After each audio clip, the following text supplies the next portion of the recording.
Praise the Lord. கர்த்தரும் இரட்சகருமாகிய இயேசு கிறிஸ்துவின் நாமத்தில் உங்கள் யாவருக்கும் என் அன்பின் வாழ்த்துக்கள். பிரியமானவர்களே, ஒவ்வொரு நாளும் தேவனுடைய வார்த்தையை நாம் தியானித்துக் கொண்டிருக்கிறோம். இந்த வார்த்தைகள் நம்மை வாழ வைக்கும் வார்த்தைகள், நம்மை உயிர்ப்பிக்கும் வார்த்தைகள், நம்மை சுகமாக்கும் வார்த்தைகள், நம்மை அபிஷேகிக்கும் வார்த்தைகள். ஆகவே இந்த வார்த்தைகளை கேட்டு ஆசீர்வாதம் அடைவது மாத்திரமல்ல, அநேகரோடு பகிர்ந்து கொள்ளுங்கள். கர்த்தர் உங்களை ஆசீர்வதிப்பார். லூக்கா எழுதின சுவிசேஷம் 21 அதிகாரம் 33 இயேசு ரட்சகர் ஒரு அற்புதமான சம்பவத்தை சொல்கிறார். உலகத்தில் கடைசி நாட்களில் நடக்கப் போகிற எல்லா சம்பவங்களையும் சொல்லி அந்த சம்பவங்களை துல்லியமான தீர்க்க தரிசன வார்த்தைகளாக வெளிப்படுத்துகிறார். அப்பொழுது அந்த வார்த்தைகளை குறித்து அவர் சொல்வது, வானமும் பூமியும் ஒழிந்து போகும், என் வார்த்தைகளோ ஒழிந்து போவதில்லை என்று சொல்கிறார். Luke 21:33 Heaven and earth will pass away, but my words will by no means pass away. பாருங்கள், ஆண்டவர் கடைசி நாட்களை குறித்து சொல்லும் பொழுது, சூரியனிலும் சந்திரனிலும் நட்சத்திரங்களிலும் அடையாளங்கள் தோன்றும், சமுத்திரமும் அலைகளும் முழக்கமாய் இருக்கும், வானத்தின் சத்துவங்கள் அசைக்கப்படும், மனுஷனுக்கு அநேக ஆபத்துக்கள் ஏற்படும். இப்படி பல காரியங்களை அடுக்கடுக்காய் தேவன் கடைசி நாட்களில் சம்பவிக்க வேண்டியவைகளை சொல்கிறார். இந்த தீர்க்க தரிசன வார்த்தைகளை கேட்கும் பொழுது அவர் ஒரு எச்சரிப்பின் சத்தத்தை சொல்லுகிறார். வானமும் பூமியும் ஒழிந்து போனாலும் என்னுடைய வார்த்தைகள், என்னுடைய தீர்க்க தரிசன வார்த்தைகள், என்னுடைய மீட்பின் வார்த்தைகள், என்னுடைய விடுதலை பண்ணும் வார்த்தைகள் ஒழிந்து போகாது. ஆகவே தான் இன்றைக்கு ஆண்டவருடைய வார்த்தை ஒருவேளை உங்களுக்கு வரும்பொழுது அது ரட்சிப்பின் வார்த்தையாக இருந்தால், ஆண்டவரே என் பாவங்களை மன்னியும் என்று சொல்லி உடனே ஆண்டவரை ஏற்றுக்கொள்ள வேண்டும். அவருடைய இரத்தத்தால் கழுவப்பட வேண்டும்.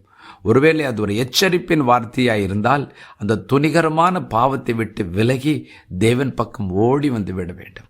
ஒருவேளை தேவன் கொடுக்கிற ஆலோசனையின் வார்த்தையாக இருந்தால் அந்த வார்த்தைக்கு அப்படியே கீழ்ப்படிந்து தேவனுடைய ஆலோசனையில் நடக்க வேண்டும். இன்றைக்கும் ஆண்டவருடைய வார்த்தைகளை பெற்றுக்கொள்ளும் பொழுது நம்முடைய இருதயத்தின் ஆழத்தில் இருக்க வேண்டிய ஒரு சத்தியம், இது வானத்தையும் பூமியும் உண்டாக்கின தேவனுடைய வார்த்தைகள். இரண்டாவது, வானமும் பூமியுமே ஒழிந்து போனாலும் அந்த வார்த்தைகள் ஒழிந்து போகாது. அந்த வார்த்தைகள் தேவன் சொன்னதை செய்து திரும்பும் என்று நம் இருதயத்தின் ஆழத்தில் விசுவாசிக்க வேண்டும். அதற்கு நடுங்க வேண்டும். பிரியமானவர்களே, வசனம் சொல்கிறது, என் வசனத்துக்கு நடுங்குகிறவனை நான் நோக்கி பார்ப்பேன் என்று கடவுள் சொல்கிறதே. இந்த வார்த்தைகளை கேட்டுக்கொண்டிருக்கிற ஒவ்வொருவருக்கும் இன்று கர்த்தர் தம்முடைய வார்த்தையை அனுப்புகிறார். இதுதான் கடைசி நாட்கள்.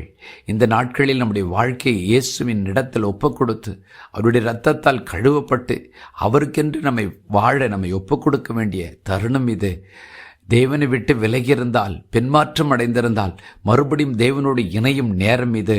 தேவனுக்கென்று ஏதாகிலும் காரியங்களை செய்யாமல் தாமதப்பட்டு கொண்டிருந்தால் தேவனுக்காக அவருடைய சித்தத்தை நிறைவேற்ற செயல்பட வேண்டிய நேரம் இது. ஆகவே தேவன் கொடுக்கிற அந்த வார்த்தைகளை தள்ளிவிடாமல் அந்த வார்த்தைகளின் மேல் நம்முடைய வாழ்க்கையை கட்டுவோம்.